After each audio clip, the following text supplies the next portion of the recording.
Good morning, I'm Jim O'Connell. This is Business Morning for Tuesday, final day of February.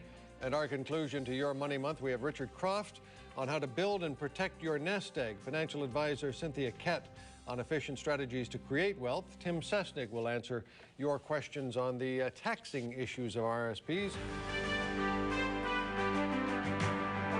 Well, it's human nature to procrastinate, but according to our next guest, when it comes to making an RRSP contribution, putting it off until the last minute is not the way to go. And for more, we turn to Cynthia Kett, who is a chartered accountant and certified financial planner with Kett Financial Advisors. Good morning. Good morning. Welcome.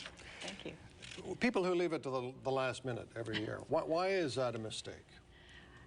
Well, the sooner you get the money tax sheltered, the sooner you don't have to pay tax on investment income.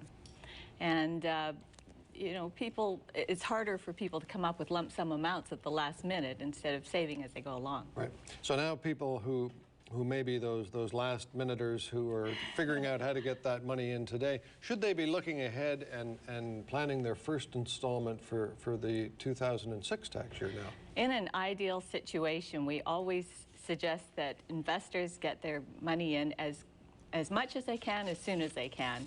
And this is a perfect time to start on your 2006 contributions. All right, so you can set up an automatic plan. They call it PACs, pre-authorized plans, where it comes out each month. Is that the best way to go?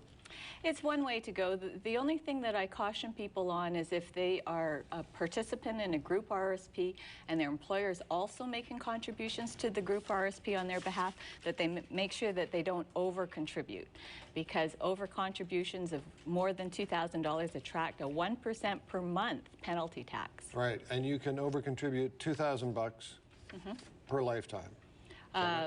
Right. At one time. Right. There's no real advantage to over-contributing, is there? It's just getting ahead of the game. We have some questions from some of our viewers, Yes. and you have them in front of you. An email from Gord first. He says he's planning on starting a business and needs to borrow money for assets. Can I borrow from my self-directed RSP? What restrictions are there regarding the interest rate? Well, there's only two purposes for which money can be borrowed for an RSP, and that's for qualified full-time education or to buy an owner-occupied home. And if you borrow money from your RSP under either the lifelong learning plan or the home buyer's plan, it's done on an interest-free basis, but there's very strict conditions and repayment terms. You can make withdrawals from your RSP for any other purpose, but when those withdrawals are made, they're subject to tax. And however, in the case of Gord, where he's starting up a new business, it may be a low-income tax year for him. So at least the withdrawals might be subject to a lower marginal tax rate than they otherwise might be.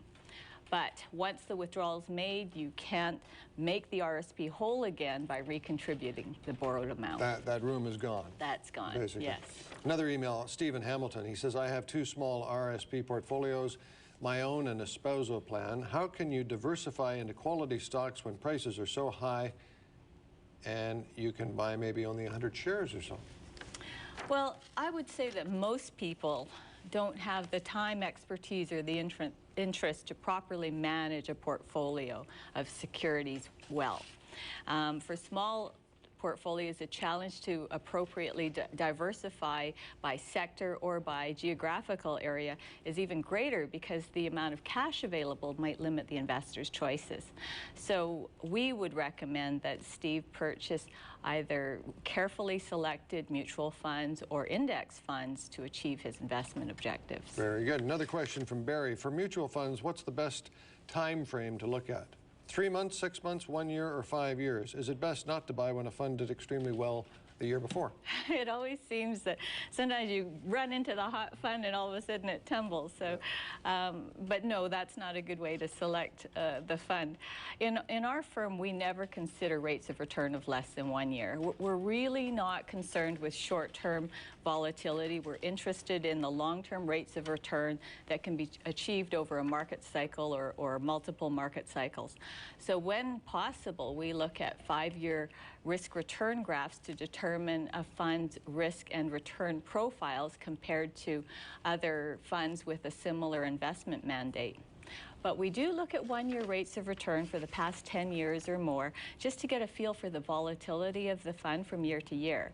And we want to know how many good years or poor years did they have within that time frame, and does that fund have a history of strong, consistent performance, or did it have a year or two where they just blew out the lights and it boosted their 5-year rates of return? Okay, that's all the time we have for questions from our viewers. The big question people ask is, how much do I need to retire? How do you figure that out? Well, the answer is always, it depends. And what it really depends on is how much somebody wants to spend during retirement. The bigger the number, the bigger the effect of inflation, and the more you need to save. Very good. Cynthia, thanks so much for your time. Thank you.